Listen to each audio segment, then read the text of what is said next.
가을의 시작을 알리는 9월입니다. 계절의 변화를 느끼는 여유 있는 9월을 라디오 서울이 함께합니다. 강혜신의 오늘의 미국.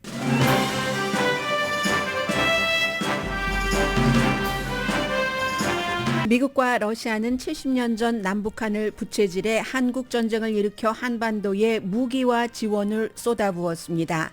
지금 역사의 운명적인 순간이 역전돼서 러시아와 미국은 지구 반대편 우크라이나에서 전쟁을 하면서 절실히 필요한 군수품을 지원해달라고 남북한에 손을 내밀고 있습니다. 오늘 뉴욕타임스 한 기사의 첫 문장입니다.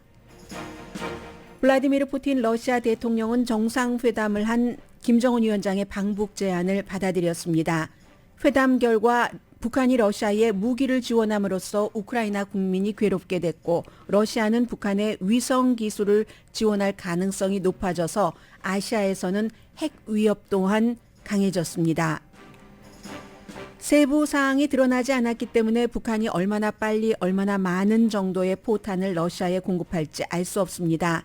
그다지 신뢰가 없는 두 나라 사이에서 러시아가 북한에 핵기술을 줄지도 모릅니다. 다만 그 상황에서 중요한 것은 한국 대통령은 우크라이나 무기 지원을 촉구한 신원식 의원을 국방장관으로 지명했다는 것, 이 점이 중요합니다.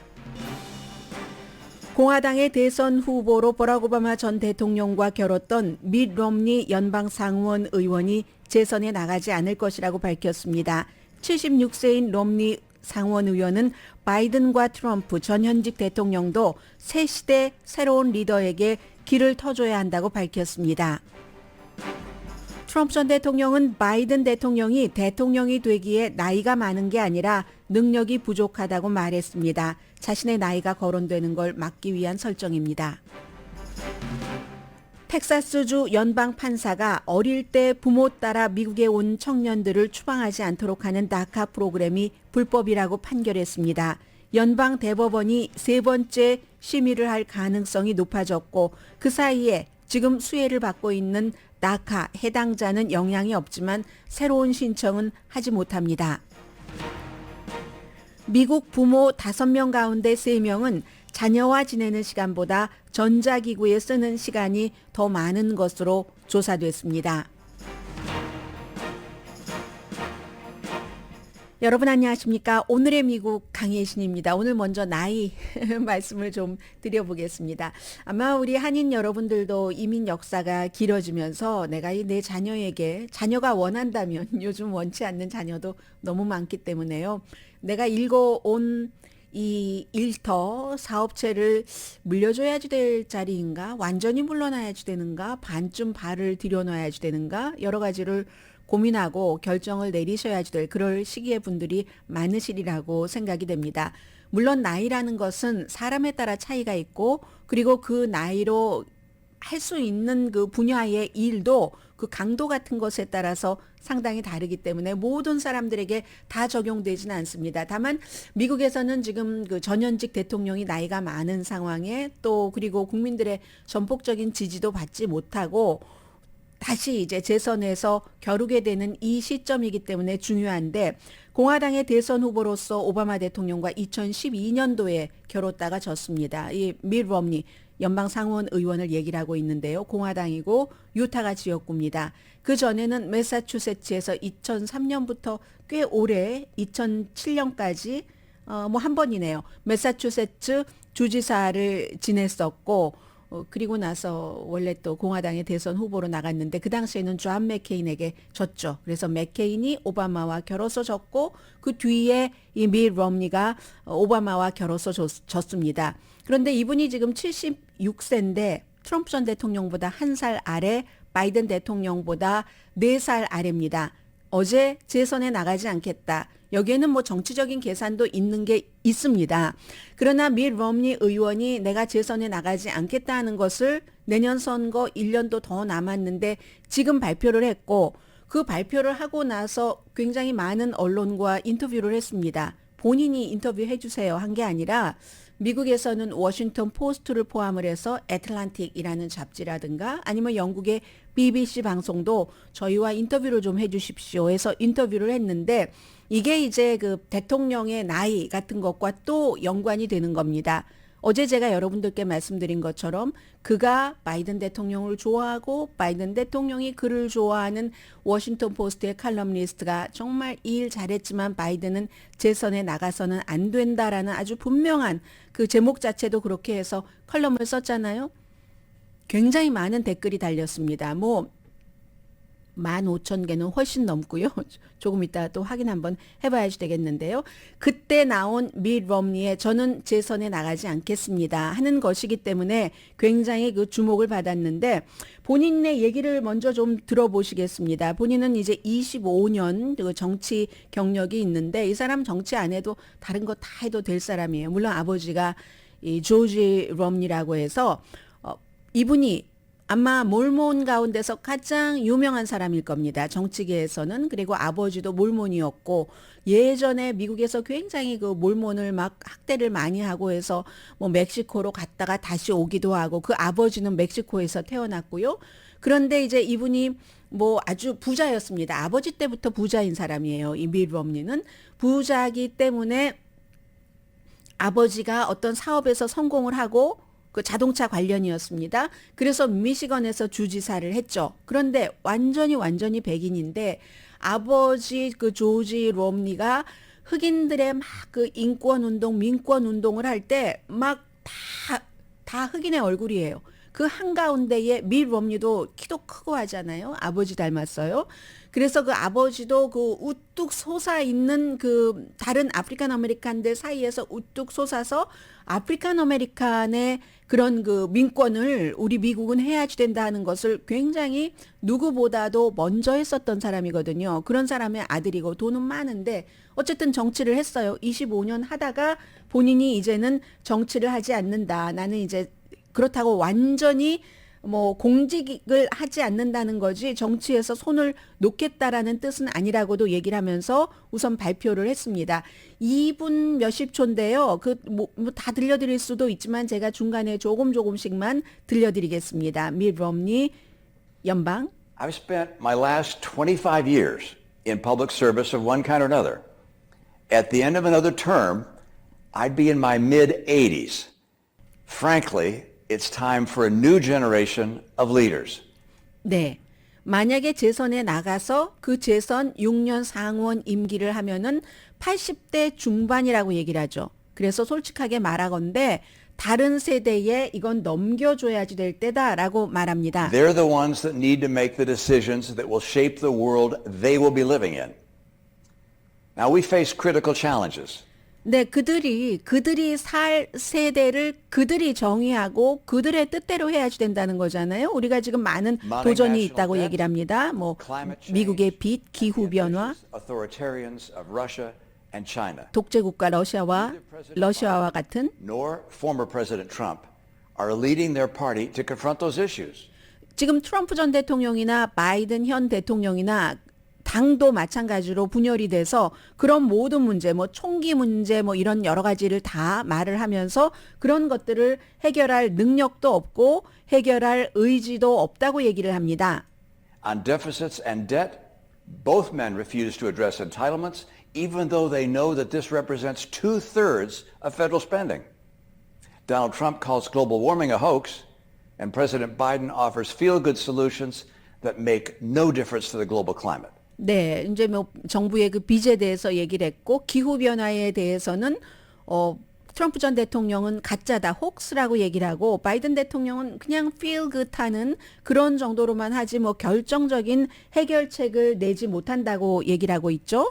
On China, President Biden underinvests in the military, and President Trump underinvests in our alliances. 중국에 대해서는 그 트럼프 전 대통령은 동맹을 과소평가하고 바이든 대통령은 군사 이 지원 같은 것 하는 것을 또 이제 덜 하고 있다라는 얘기를 합니다. 아무튼 본인의 마음에는 들지 않아요. Political motivations too often impede the solutions that these challenges demand. 네, 이 같은 정말 그 많은 그 도전들이 굉장히 많은 것을 요구를 하는데 이 사람들은 이제 정치적으로 모든 것을 하려고 하지 해결점을 찾아가지 않는다라고도 얘기를 했습니다.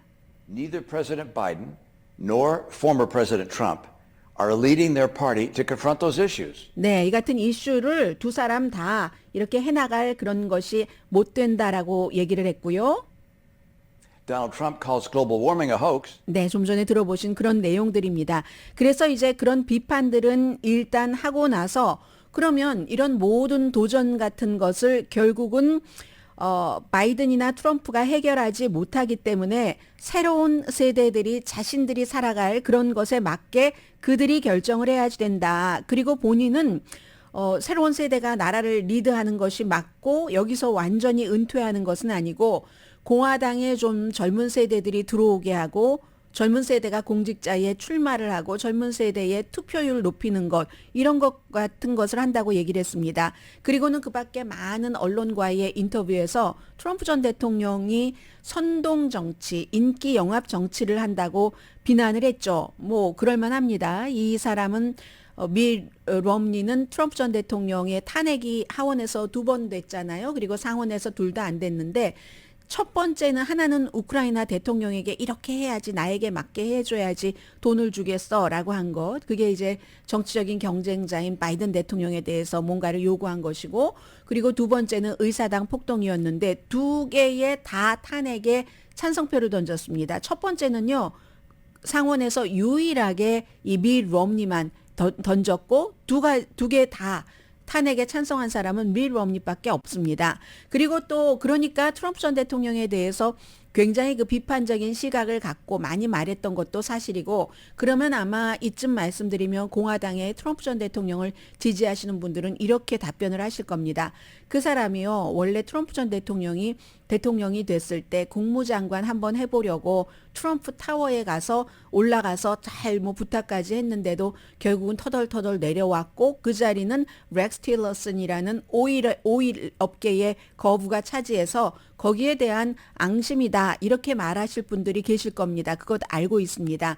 그러나 그게 뭐 어느 정도 영향을 미치는지 아닌지는 모르지만 제가 앞서 말씀을 드렸죠.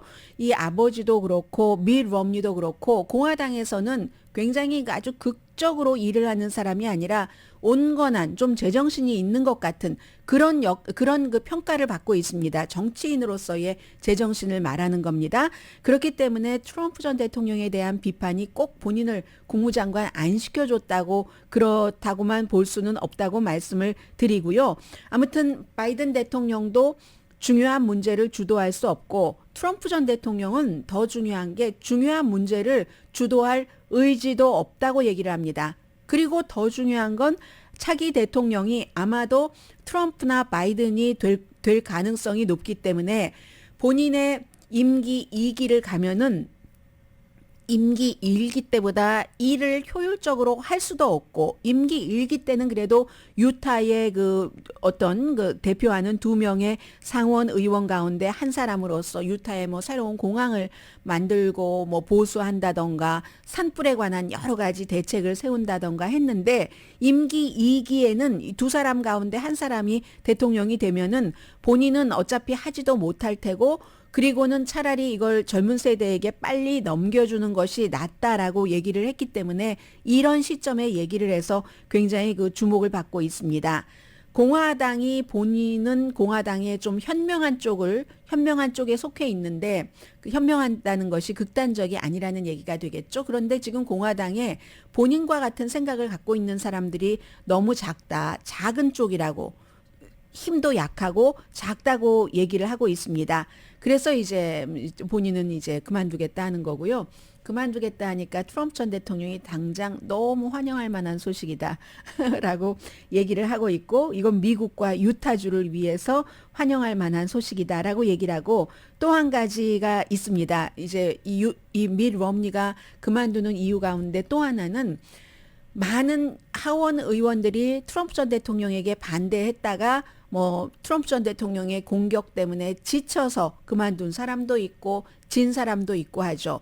이번에 그 밋 럼니 의원도 유타가 굉장히 상당히 특히 이제 특별한 어떤 이슈에 대해서는 굉장히 보수적이기 때문에 그 전에도 63%라는 아주 큰 표 차이로 당선되기는 했지만 이후에 트럼프의 비난 때문에 힘들었습니다. 그리고 지금 이 다음에 공화당의 예비선거에서 상원 예비선거에서 트럼프 전 대통령이 지지하는 극단적인 정치인들이 지금 줄을 섰습니다. 밋 롬니와 대결을 하겠다고. 그러니까 그다지 그 쉬운 재선이 되진 않거든요. 그 같은 정치적인 문제가 하나 있고 트럼프 전 대통령은 지금 트럼프와 바이든에게 나이가 너무 많으니까 본인이 제일 아래예요. 그리고 또 많은 사람 한 사람 더 있죠. 이 바이든보다도 한 살 많은 미치 매코넬 상원 공화당 원내 대표보다는 몇 살인가요? 5살 아래네요. 그런데 이 트럼프 전 대통령은 며칠 전에 월스트리트저널도 비난을 했거든요. 월스트리트저널의 여론조사 결과에서도 바이든만큼은 아니지만 트럼프 전 대통령의 나이도 다시 대통령을 하기에는 너무 많다 하는 사람도 48% 나왔었잖아요. 그러니까 이게 무슨 얼토당토하는 뭐 여론조사야 하고 비난을 하더니 이번에도 오늘 아침에 누구와 인터뷰를 했느냐면은 메건 켈리 쇼라고 메건 켈리라는 아주 그 카리스마 있고 멋진 여성 앵커 있잖아요. 팍스에서 당당하게 일했었던 굉장히 보수적이지만 당시에 팍스의 의견과 많이 동조를 하지만 트럼프 전 대통령에 대해서 신랄한 질문 같은 것을 많이 던졌습니다. 그땐 그런 사람이 없었거든요. 메건 켈리가. 그래서 트럼프 전 대통령이 네스티하다고 앵커에게 라이브로 뭐 이렇게 인터뷰하고 하는 과정에서 네스티한 그 여자라고 얘기를 해서 여자들은 싫어했었는데 그 메건 켈리가 팍스에서 결국은 해고됐어요. 해고되고 나서 워낙에 능력이 출중하니까 지금 이제 그 시리우스 XM에서 본인의 쇼를 갖고 있는데 그 이후에 처음 인터뷰하는 것 같습니다. 그때가 벌써 몇 년 전이에요. 메건 켈리와 인터뷰에서 나이에 대해서 얘기를 하면서 바이든 대통령을 보호를 했거든요. 이거 바이든의 보호겠습니까? 본인의 보호라고 저는 믿어집니다. 나이를 거론하는 것 자체가 상당히 흥미롭다. 일하는 데 있어서. 그런데 나이라는 것은 사람에 따라서 차이가 있어서 40대나 50대에도 이미 노화돼서 어떤 일을 정말 신속하게 판단력 좋게 할 수 있는 사람이 하기가 좀 힘든 사람이 있는가 하면 아니요. 바이든은 전혀 늙지 않았어요. 80살의 바이든에게 얘기를 하는 겁니다. 그 바이든은요. 늙은 게 아니라 정말 무능합니다. 라고 77세의 트럼프가 80세의 바이든에게 얘기를 합니다. 메건 켈리에게 하는 얘기예요. 내 친구 버니 마커스라고 있는데요. 90대인데도 그 앞핀처럼 날카롭습니다. 그러니까 내 말은요. 그 예전의 모습에 대해서 예전에 이것보다 더 날카로운 것에 대해서 말하고 이렇게 얘기하는데 그 사람들 늙지 않았어요. 바이든도 늙은 게 아니에요. 무능한 거죠. 세계 지도자들 보세요. 윈스턴 처칠이 80대에 얼마나 경이로운 일을 많이 했습니까? 그런 사람들이 있습니다. 그리고 나이가 많으면요. 지혜가 있어요. 이거 어떻게 거의 유일하게 트럼프 전 대통령과 바이든 그 현 대통령이 말이 일치가 되는 그런 부분인 것 같습니다. 나이가 많은 사람은 지혜가 있습니다. 라고 얘기를 하고 그리고 본인도 나이가 많다라고 어떤 그 지적을 하려는 거기에 이제 강하게 이렇게 저항해 보는 것을 오늘 메건 켈리 쇼에 나와서 굉장히 강조를 했습니다. 아무튼 그래서 아마도 이제 그 바이든 대통령의 나이가 공론화된 것 같습니다. 이번에 이제 몇 번의 이런 일로 어제 워싱턴 포스트의 칼럼니스트, 그 전에 그 앤드류 설리반이라는 커멘테이터, 어제는 또 MSNBC의 스카보로조 모닝조를 진행하고 있는 조 스카보로조래. 조 스카보로가 역시 내가 방송에 나와서는 민주당도 한 번도 바이든 대통령 나이가 많아서 안 되라는 얘기를 안 하는데 방송 밖에서는 항상 99%도 아니고 모든 사람들이 그 사람 대통령 되기에 너무 늙었어 라고 얘기한다. 이렇게 조 스카보로도 어제 말을 하더군요. 조 스카보로는 플로리다에서 뭐 대학까지 다 나오고 플로리다주의 연방 공화당 하원 의원으로 있다가 이 모닝조 쇼를 진행을 하는 사람입니다. 그래서 이제 바이든의 나이는 공론화됐고 그것이 본인에게까지 불똥이 튀는 것을 트럼프 전 대통령이 막기 위해서 바이든은 늙지 않았다라고 얘기를 합니다.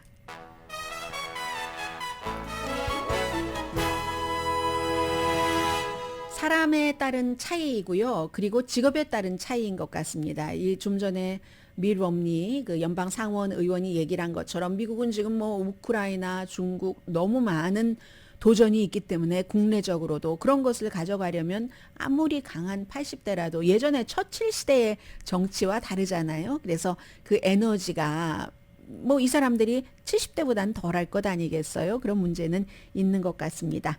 오늘의 미국 도와주시는 분들 말씀드렸나요? 안 드렸나요? 안 드린 것 같은데요. 오늘의 미국은 드린 것 같지만 또 한번 하겠습니다. 전문가가 추천하는 이민법, 가정법 전문 제인정 종합법률 사무소 안 드린 것 같아요. 총 20억 달러 승소, 교통사고와 상해 전문 브라이언 타필라와 CG 변호사 그룹, 코지다운 갤럭시 이불은 잠이 솔솔 오게 하는 기능성 거위털 이불, 독일과 함께 생산합니다. 코지다운 갤럭시 이불 공동 후원입니다. 잠시 뒤에는 어떤 때는요, 이제 한국 밖에 코리안 아메리칸이라든가 코리안에 피가 섞인 기자들이 있잖아요. 그 기자들이 취재를 한 것과 저는 코리안이 아닌 사람들이 취재한 것을 같이 보잖아요. 그래서 어떤 때는 딱 기자 이름만 보고 아, 이 이슈는 코리안이 들어간 게 낫겠어, 안 들어간 게 낫겠어 하고 선택을 할 때가 있습니다. 왜냐하면 기사가 너무 많으니까. 야, 이 기사는 이 표현은 정말 코리안이 들어간 게 훨씬 낫네요. 잠시 뒤에 전해드립니다.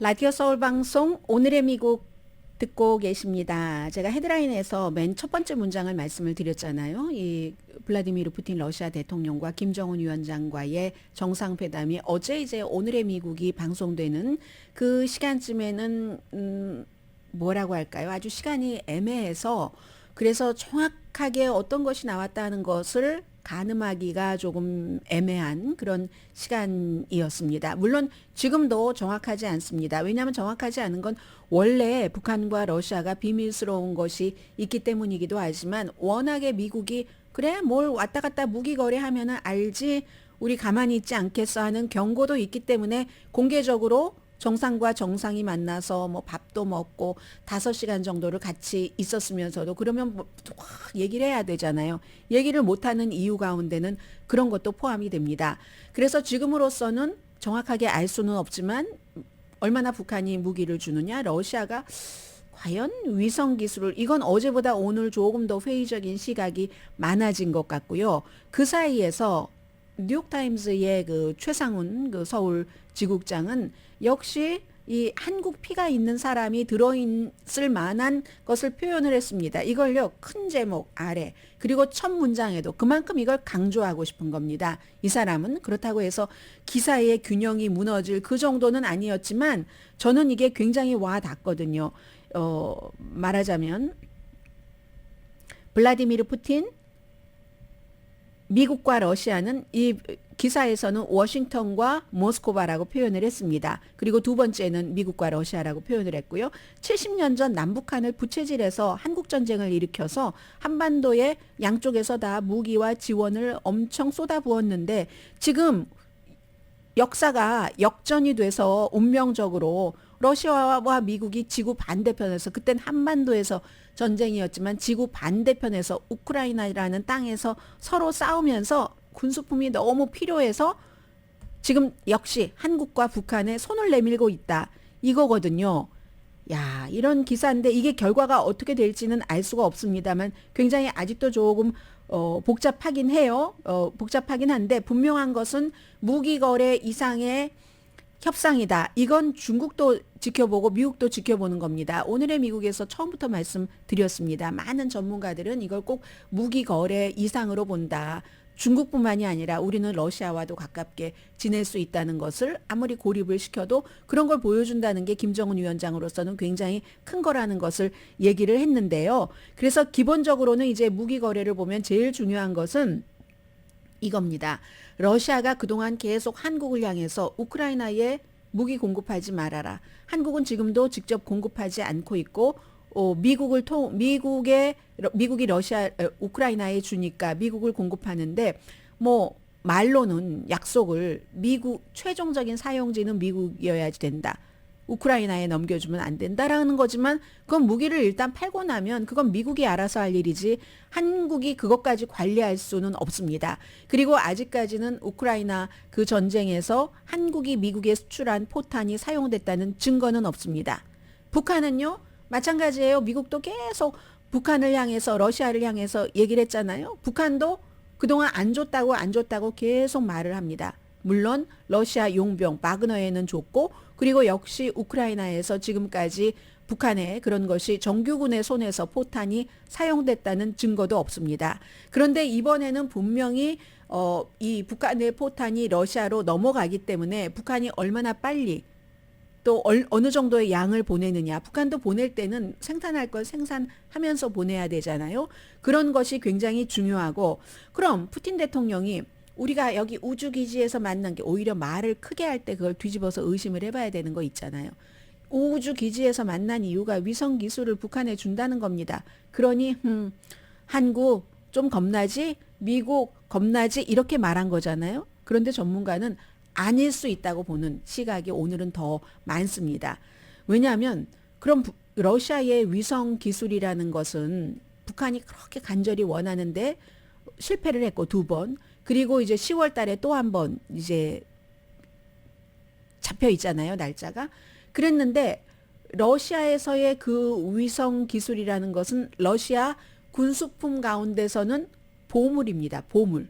그 보물을 지금 당장 필요하니까 받기는 받지만 낡아 빠진 포탄에 정말 어디 다른 데 전쟁에는 쓸 수도 없는 우크라이나도 하도 그 무기 같은 것이 상당 부분이 이제 해외에서 주는 것 빼고는 허접해서 그러는 거지. 그러니까 급하니까 받는 거지.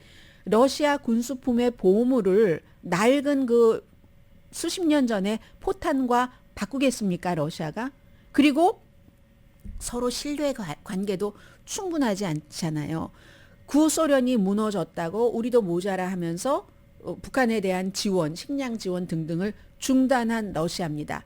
러시아도 북한도 당연히 못 믿죠. 못 믿지만 중국에 대한 의존도가 너무 강한 것을 피해 보려고 러시아와 이제 우리는 뭐 제국주의에 싸우는 뭐 러시아의 푸틴 대통령의 결정과 그 국가의 결단을 우리는 지지합니다라고 김정은 위원장이 얘기를 했잖아요. 그리고 그런 얘기하는 모든 것들을 다 막 공개를 하고 공개한다는 것 자체는 봐라. 우리 이런 정도로 되니까 니들도 알아서 해 하는 거잖아요. 아무튼 그래서 러시아는 위성 기술을 뭐 어떻게 줄 수 있을지 여기에 대해서 의심하는 사람들이 굉장히 많다는 것. 그럼에도 불구하고 일단 포탄이 가잖아요. 우크라이나 사람들 삶은 어렵게 되겠죠. 그리고 얼만큼 줄지는 모르지만 전혀 주지 않을 수는 없죠. 뭘 도와줄 수도 있고 기술을 통째로 뜯어다가 그냥 완전히 이 노트북 같은 것을 뜯어다가 그 내부품을 다 준다는 거는 아닐 테고 부분적으로 러시아의 보물에 좀 해가 되지 않는 한은 조금씩 뭐 예를 들어 이번에 또 위성 발사를 할 때 뭐 위성에다가 그 로켓에다가 핵 실으면 핵 발사잖아요. 그렇게 하는데 러시아가 도와줄 수는 있잖아요. 그 기술 자체를 주는 게 아니라 그렇게 해서 조금은 줄 수 있지만 조금 주면서도 아시아에서는 핵 위협이 그럼 높아질 수 있는 거잖아요. 이제 그런 문제가 있는 거고 우크라이나 전쟁에 대해서는 뭐 이게 성공 여부를 완전히 반전시킨다 하는 것은 아니지만 뭐 방향을 뭐 속도 같은 것을 바꿀 수는 있고 아시아에서는 어쨌든 뭐 핵군비 경쟁이라고 할까요? 이런 것들이 확대될 가능성은 있는 거고요. 러시아가 지난해 우크라이나에 뭐 쏜 그런 그 뭐 포탄 같은 것이 뭐 천만 발 이상이라고 하거든요. 북한은 지금 뭐 1000만 발까지는 아니더라도 뭐 수백만 발 정도는 가지고 있는 것으로 보이는데 근데 북한의 포탄은요. 실패율이 너무 높습니다. 가끔 이제 하잖아요. 어떠한 그 상황에서 그럴 때 보면은 한국을 향해서 떨어뜨리는 무슨 뭐 그쪽 지역에서의 뭐 훈련이라든가 등등의 포탄의 그 실패율이 한 20% 정도는 된다고 하거든요. 20% 돼도 러시아에게는 뭐 하나도 없는 것보단 지금 나으니까 그리고 maybe 포탄을 제외하고 곡사포 같은 것도 뭐 로켓 같은 것도 줄 수 있고 북한으로서는 그 북한이 또 얼만큼 주느냐에 따라서 대가로 러시아도 거기에 대해서 더 많은 걸 주겠죠. 그래서 뭐 뭐 여러 가지 뭐 핵무기를 발사하는 뭐 그런 뭐라고 하나요? 운반 시스템이라고 할까요? 그런 것에 어느 만큼을 주나 뭐 이런 거. 그런데 미사일 기술에 대한 접근은 지금 북한과 미국과 러시아가 다 친한 것 같지만 다 서로를 안 믿으니까 원래 성향도 그렇고 그리고 서로가 서로에게 보여줬었던 것도 있고 안 믿으니까 이런 기술을 이전하기는 쉽지 않다. 뭐 러시아 뭐 위성 잠수함의 비밀까지 김정은 위원장이 넣고 싶어 하겠죠. 손에. 그러나 푸틴이 줄까요? 그게 푸틴도 미국 눈치도 봐야지 되고 뭐 중국 눈치도 봐야지 되고 등등. 그럼에도 불구하고 이렇게 그래서 중요한 건 그런 말이라도 서로 건네보고 어느 정도 왔다 갔다 할 수 있는 관계가 북한과 러시아 사이에 성립됐다는 것이 아시아의 핵균형을 변화시킬 수 있다는 그런 거죠. 그래서 이코노미스트는 김씨 왕조라고 표현을 하는데 아직도 그 김씨 왕조는 이웃 국가들을 겁에 질리게 할 것이다. 얼만큼 받는지 공개하지 않잖아요. 그건 공개 사항도 아니잖아요. 그런 것. 정확한 건 지금 북한이 러시아와 굉장히 가까워진 거. 그럼 이러면 어떻게 되느냐? 지금 세계사에 있어서 북한이 러시아와 가까워졌어요. 그럼 바다 건너 미국이 바로 이 아시아에 대한 어떤 군사적인 영향력을 더 강화하려고 할 겁니다. 미국은 이미 다 해놓고 있어요. 베트남에 이번에 갔다 왔죠. 필리핀 그렇죠. 호주 그렇죠. 다 군사적인 한미일 군사협력 이런 것 있잖아요. 근데 이것보다도 이번에 북한과 러시아의 회담으로 더 할 것이다. 미국은 아시아에. 그럼 미국이 아시아에 어떤 군사력이 미국의 군사력이 더 들어와요? 중국은 어떻겠습니까? 중국도 마찬가지로 싫어하고 김정은은 좋아하죠. 김정은 위원장에게는 이번 회담이 어느 정도 성공일 수 있고 그러면 예측할 수 없는 게 이제 중국인데요. 시진핑 중국 국가주석은 중국의 경제력이 굉장히 커지면서 우리가 글로벌 세계 평화의 뭐 중재자다 이런 역할을 많이 하고 싶어 하잖아요. 우크라이나 전쟁에 있어서도 그런 역할을 하고 싶어 하고 있고 미국이 중요하게 생각하는 것은 아시아에서의 핵 확산 같은 것을 경계하는 것이고 그래서 이제 이런 그 중국과 미국의 입장에서 북한과 러시아가 딱 친해졌으니까 이게 시험하는 어떠한 그 시험대가 될 것이죠. 미국이 제재한다, 대가를 치를 것이다, 알아서 해야 하잖아요. 이 콧방귀도 안 낍니다. 국무부의 한 사람이 이렇게 조크를 했다고 하는데요. 평양에는 미국의 경제 제재에 표적이 되지 않은 가게 한두 개 있을 정도야. 그게 전부야. 별로 이제 앞으로는 그 제재도 효력이 없다 하는 거고 그러느니 그런 방법이 무엇이냐. 미국은 우크라이나에 군수품 주는 것을 늘려야지 된다라고 주장하는 전문가들이 많습니다. 그리고 러시아와 평양 사이에서 무기 거래 있는 것을 지금도 이번에도 회담 같은 것도 미국에서 제일 먼저 발표를 한 거잖아요. 아는 대로 공개를 해야 된다. 세계에. 아는 대로 공개를 해서 다른 나라들도 다 뭐 조치를 취하고 여론 같은 것도 형성하도록 하고 또 하나 중요한 것. 미국은 그 해구상 같은 것 있죠. 미국이 다 보호를 해준다. 이러한 것을 더 적극적으로 해야지 된다. 그러니까 항상 좀 위험하고 나쁜 일이다 하는 것이 올 때는 좋은 일도 같이 올 수도 있죠. 왜냐하면 한국이 자체적인 핵무장을 할 수 없기 때문에 상황이 북한과 러시아가 더 가깝게 된 이상은 미국이 좀 더 뭔가 한국을 그 방위를 그 안보를 보호해 줘야지 된다. 이게 한국뿐만이 아니라 다른 아시아 국가들 다 마찬가지로 그러한 일을 미국이 재확인을 해줘야지 된다는 거죠. 그런 것. 아무튼 그런 것들이 있고 또 하나가 뭐가 있나요? 네, 이 점은 이코노미스트가 지적을 했는데요. 이 상황에서 러시아가 한국에 계속 우크라이나에 무기 지원하지 마라라고 경고를 했잖아요. 이번에 신원식 그 국민의힘 의원이 별셋 출신이잖아요. 계속 우크라이나에 이제 무기를 지원해 줘야지 된다고 강조를 한 사람을 지명을 했잖아요. 이제 뭐 그럴 것이다 하던 것이 이제 확실히 확정이 됐어요. 그건 윤석열 대통령이 러시아와 북한 간의 이러한 사이에서도 나는 나의 길을 가겠다 하고 하는 것이니까 거기에 대해서도 무슨 뭐 이 사람이 너무 그러니 정치인 출신이라서 행정가로서는 뭐 안 돼 이런 거를 보는 게 아니라 해외에서는 지금 이 장관 지명자는 우크라이나에 무기를 지원하는 것을 강력히 주장을 했었던 사람이야. 그게 이제 가장 지금 그 중요하게 이제 세계에서 보고 있는 그런 점입니다. 새로운 국방장관 지명자에 대해서요. 이게 이제 오늘 정도는 이 정도면은 좀 어느 정도 더 이상 뭐 새로운 것이 뭐 러시아와 북한 사이에 무엇이 있었는가 하는 것이 나올 일은 별로 없을 것 같고요. 잠시 뒤에 조금 말랑말랑한 뉴스 전해드립니다.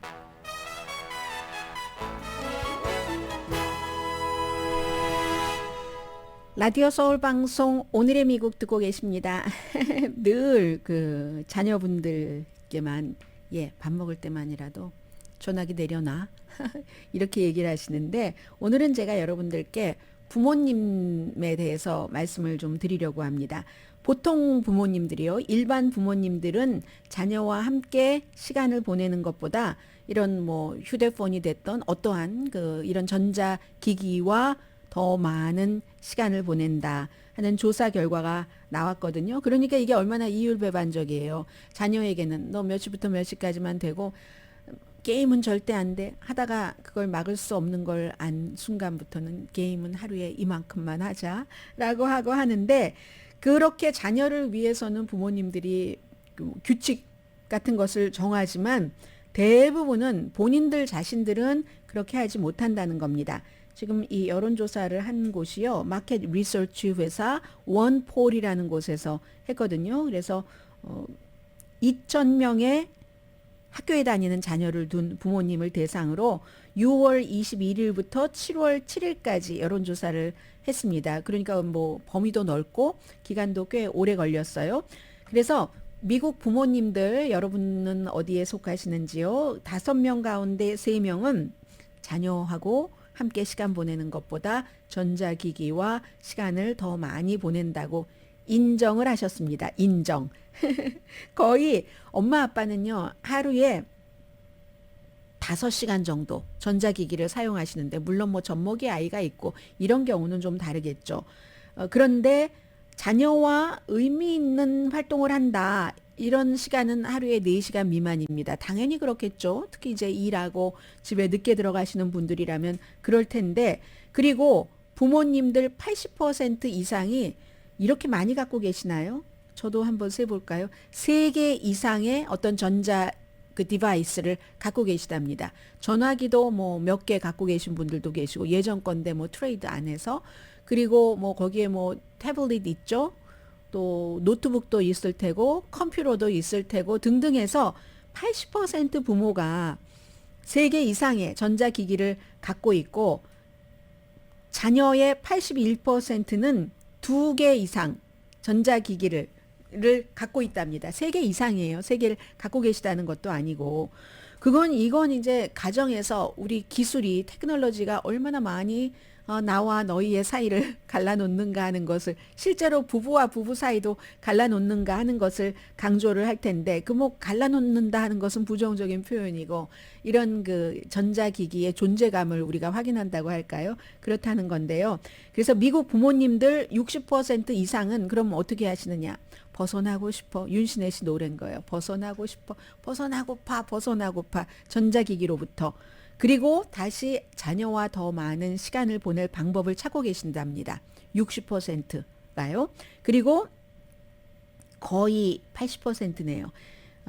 79%는 우리가 전자기기를 쓰지 않고 자녀와 같이 있을 때의 시간이 더 기억에 남는다. 이거 너무 당연한 얘기 아니에요?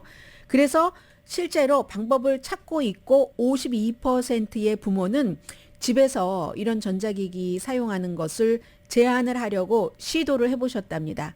52%가 시도를 해서, 그러니까 우리 그럼 이거 놓고 밖에 나가서 놀아보자 하는 것을 시도하시는 분들도 계시고, 시간을 설정하시는 분 74%. 그리고 그러면 다 좋은데 밥 먹을 땐 안 돼. 식탁에는 우리 휴대폰 가지고 오면 안 되기.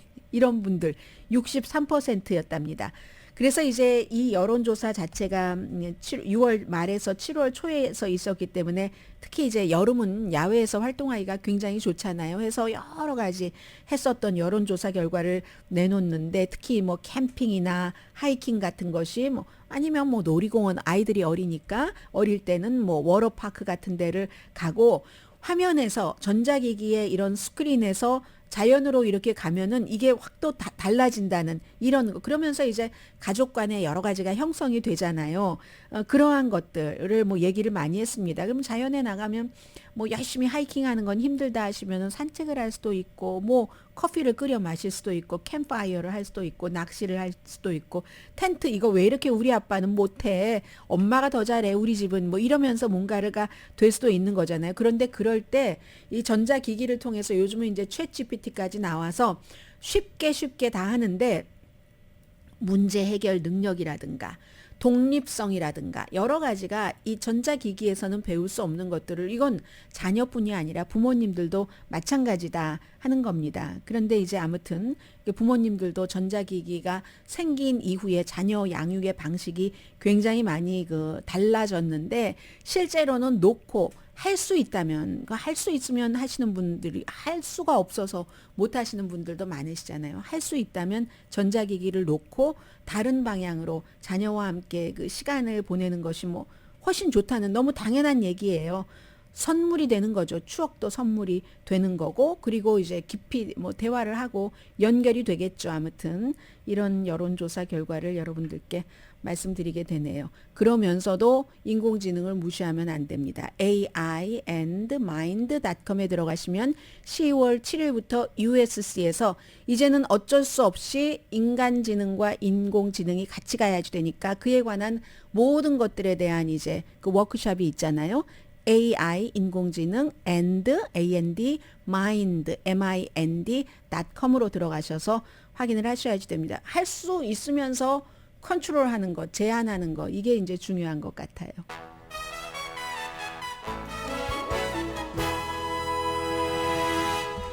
라디오 서울 방송 오늘의 미국 듣고 계십니다. 네, 제가 하나의 기사를 이제 뭐 기자들이 많이 보도를 하잖아요. 보도를 하면서도 참 헤드라인을 완벽하게 반대 방향으로 잡는다 하는 것을 좀 전에 느꼈습니다. 자, 지금 여러분들께 전해드릴 내용은 이건 이제 드리머가 얼만큼 있느냐, 드리머에게 해당되느냐, 코리안 드리머는 얼만큼이나 이것도 중요하지만 이제 미국의 추세를 보는 거기 때문에요. 앤드류 한센이라는 휴스턴의 지방법원 판사가 있습니다. 지난번에도 한번 판결을 내렸고 이번에도 다카는 위헌이다라고 판결을 내렸습니다. 다카라는 게 16살 되지 않았을 때 부모님과 같이 미국에 와서 미국이 조국인 줄 알고 살고 해서 이제 뭐 그런 그 서류 미비자 청년들이잖아요. 그 청년들에게 추방당하지 않고 일도 하고 할 수 있는 자격을 주는 것. 이게 이제 갱신되는 2년마다 한 번씩 이런 게 있고 하는데 이거 불법이다. 그런데 이걸 고소한 측에서는 텍사스주와 다른 8개 주인데 아예 없애버려라. 2년 안에 끝내야지 된다는데 그렇게 하진 않았습니다. 이건 지금 이 다카의 수혜를 받고 있는 한 58만 명 된다고 하거든요. 코리안 아메리칸도 있습니다. 그런 사람들은 되는데 새로 신청은 하지 않는다는 거고 전에도 같은 판결을 내렸습니다. 이런 문제를 의회에서 해야지 연방대법원이나 대통령이 할 게 아니다. 왜냐하면 이게 2012년도 포괄적인 이민개혁안이 통과되지 않으니까 오바마 대통령이 행정명령으로 한 게 계속 유지가 되는 거잖아요. 그랬더니 텍사스, 알라바마, 알칸소, 루이지아나, 네브라스카, 사우스캐롤라이나, 웨스트버지니아, 캔사스, 미시시피에서 검찰총장들이 똘똘 뭉쳐서 자꾸 이렇게 고소를 하는 겁니다. 우리 교육비 등등 너무 많이 들어. 그러면 또 반대쪽에서는 아이들이 무슨 죄가 있냐. 그리고 그 아이들이 이미 커서 우리의 선생님도 되고 그리고 스몰 비즈니스 오너이기도 하는데 그리고 드리머들이 그 어린 아이들 어렸을 때 와서 미국이라고 유일한 집은 미국밖에 없어. 여론은 이 드리머들은 보호해야지 된다라고 생각을 하고 있거든요. 그런데 이게 결국은 그럼 또다시 이번에 판결이 났으니까 오바마 때의 그 부통령이어서 이 일을 많이 관장한 사람이 지금 대통령이 돼서 또 항소를 하겠죠. 연방 대법원이 세 번째 판결을 하게 되는 겁니다. 첫 번째는 아예 심의조차도 하지 않았고 두 번째는 어떻게 했었던가요? 두 번째는 트럼프 전 대통령이 프로그램을 원래는 보호하겠어. 선거 때는 그랬다가 아니야 이거 없애야 돼 마음을 바꿨잖아요. 연방 대법원이 아니야 이거는 트럼프 전 대통령이 불법으로 종료했어 해서 살아났는데 이번에 이제 연방 대법원이 다시 해야지 되는 거죠. 그래서 이제 미국에서는 미국 사람들은 정치적인 관점과는 상관없이 이거는 계속 유지해야지 된다고 하고 어느 주에서 사느냐가 이렇게 중요합니다. 오늘의 미국은 전문가가 추천하는 이민법 가정법 전문 재인정 종합법률 사무소 총 20억 달러 승소 교통사고와 상해 전문 브라이언 타필라와 CG 변호사 그룹 코지다운 갤럭시 이불은 잠이 솔솔 오게 하는 기능성 거위털 이불로 독일과 함께 생산합니다. 코지다운 갤럭시 이불 공동 후원이었습니다. 10시에 좋은 아침 좋은 하루 방송됩니다. 그런데 이 기사를요. 어떤 데서는 연방 판사가 불법이라고 판결했다. 어떤 데서는 판사가 그래도 아직까지는 유지하도록 판결을 했다라고 보도를 했습니다. 강혜신이었습니다.